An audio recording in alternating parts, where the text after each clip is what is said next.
I got a lightsaber to show off. Is it in their nature to make us wait this long? Yeah!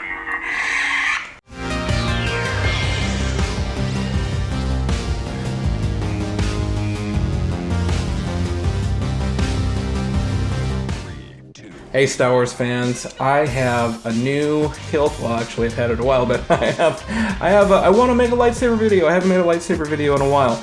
But I want to show off this SSOb, the Super Stunt Obi-Wan Kenobi hilt from One Replicas. When I purchased this, they only had B-grade stock available on their website, which, you know, could show up with some minor, you know, imperfections on it. I have added quite a few imperfections since then, but when I received it, it actually looked beautiful. So if you see B-grade available from One Replicas, I recommend it. I think it's a really good deal. But let's take a closer look at this. So as I said, I've added a little bit of wear and tear and scratches to it, but when it arrived, it looked beautiful. But I really, really do enjoy this lightsaber hilt.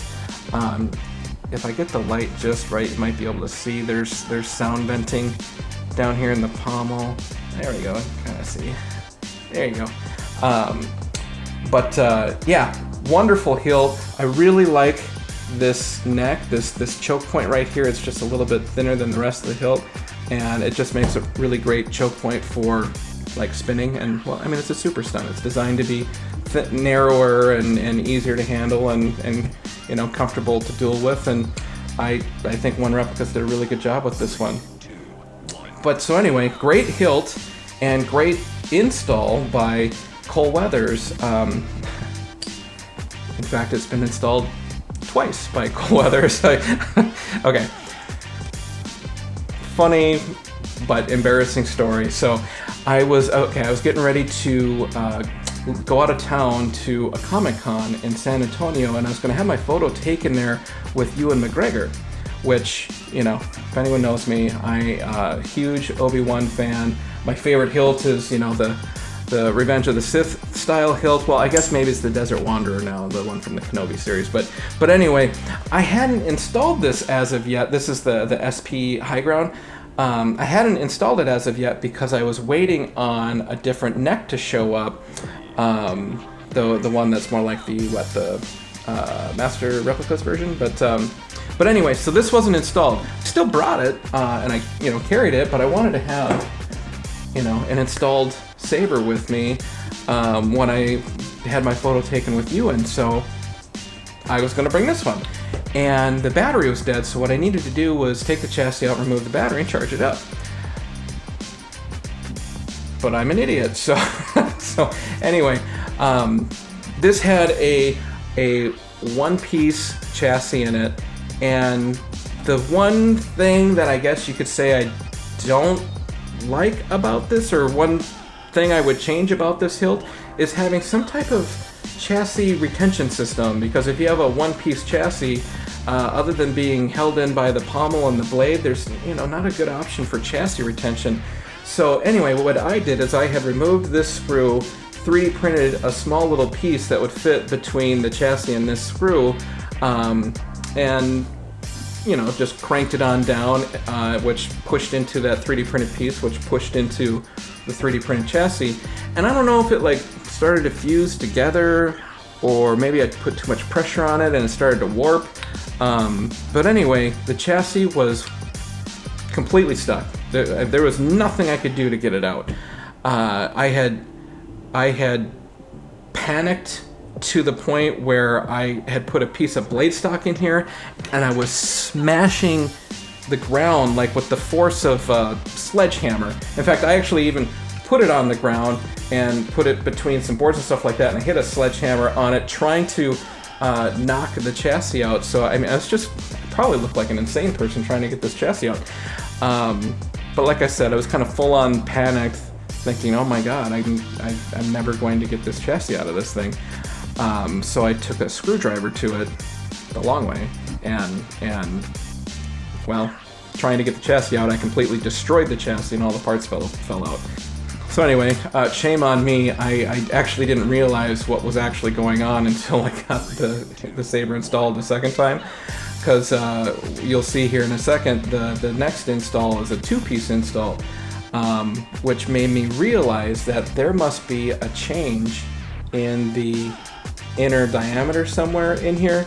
And I thought it was just like my Super Stunt Vader hilt, which is just a tube, you know, just same inner diameter all the way through.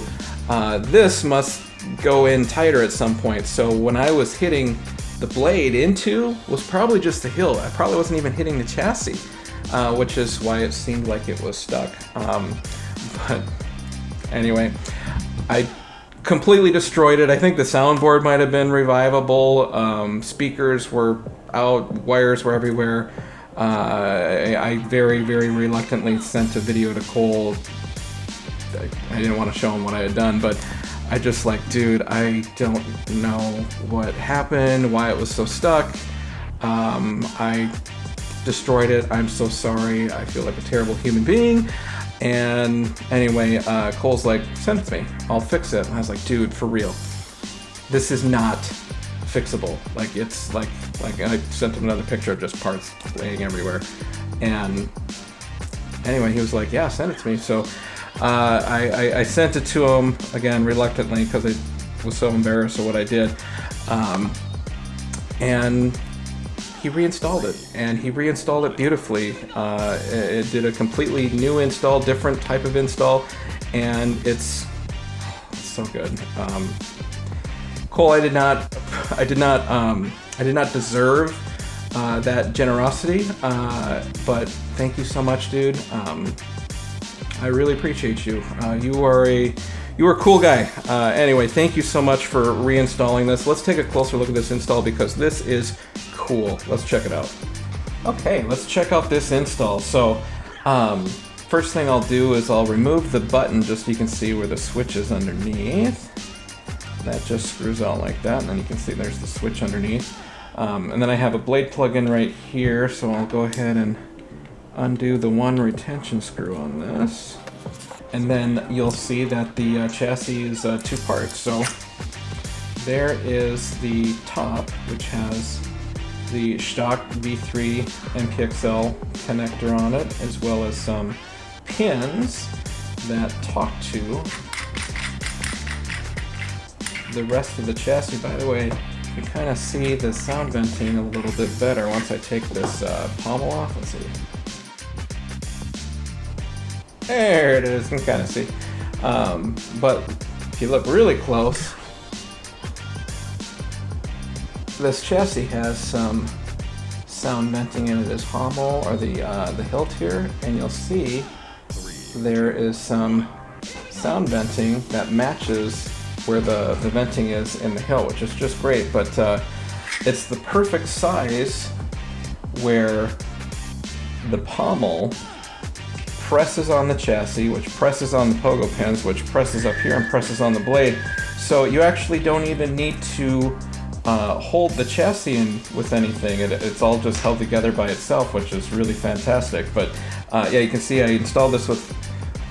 You can see Cole installed this with a Golden Harvest board, this was my first Golden Harvest, which I'm really enjoying. And I also have the Blue Mamba Carter config on here. I don't know what he's calling it, but the Mamba config. So his blade styles and the profile where, you know, clicks can go through the fonts versus having to spin the saber and things like that. But anyway, I just love this 2-piece system. The way he did it just makes so much sense, and it works so beautifully. Let's go ahead and throw this back together and throw a blade in.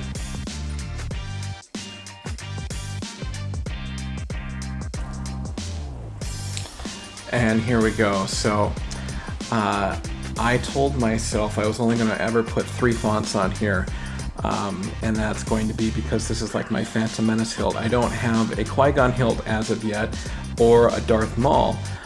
So anyway, I was just going to put the Phantom Menace fonts on here. Obi-Wan, Qui-Gon, and Darth Maul. But then Jesse went and released another font recently that I had to get to, and I'll show you that in a sec. That'll be a little bonus. But Anyway, let's go ahead and cycle through these fonts. Sound menu. Obi-Wan Kenobi. Obi-Wan.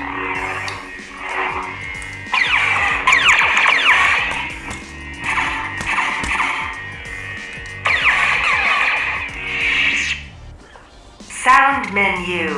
I'm Qui-Gon Jinn.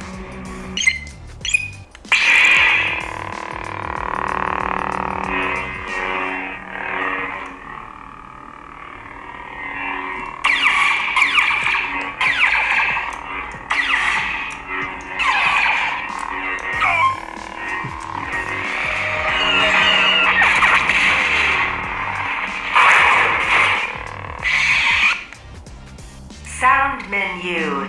At last we will have revenge.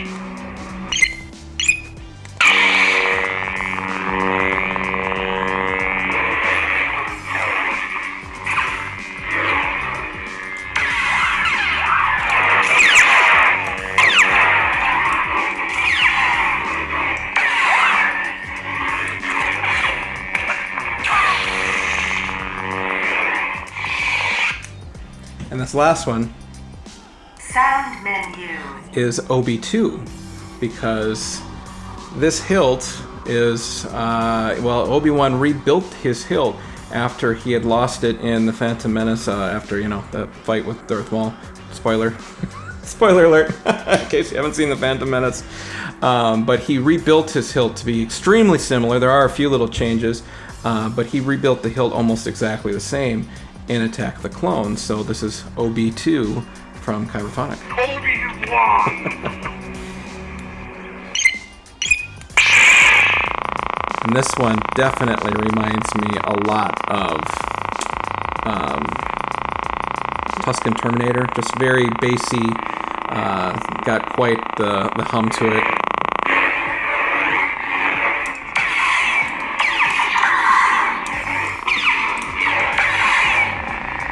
But yeah, this with some Camino ambient noise in the background can relive the fight with Jango Fett. But yeah, I really like that font too. But yeah, so those are the fonts that I will only ever put on this hilt.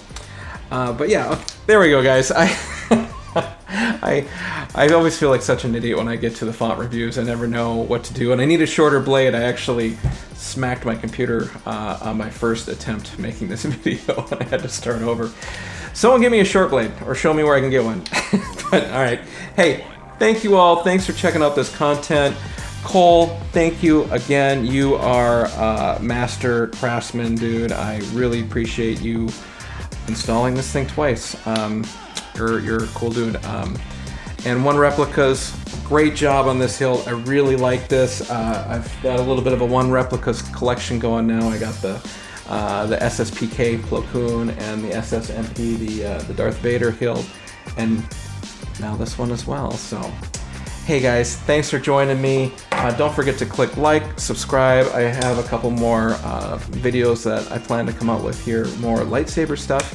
And of course, some more 3D printing stuff as well. So, hey, thanks, guys. May the Force be with you all. I'll catch you in the next one.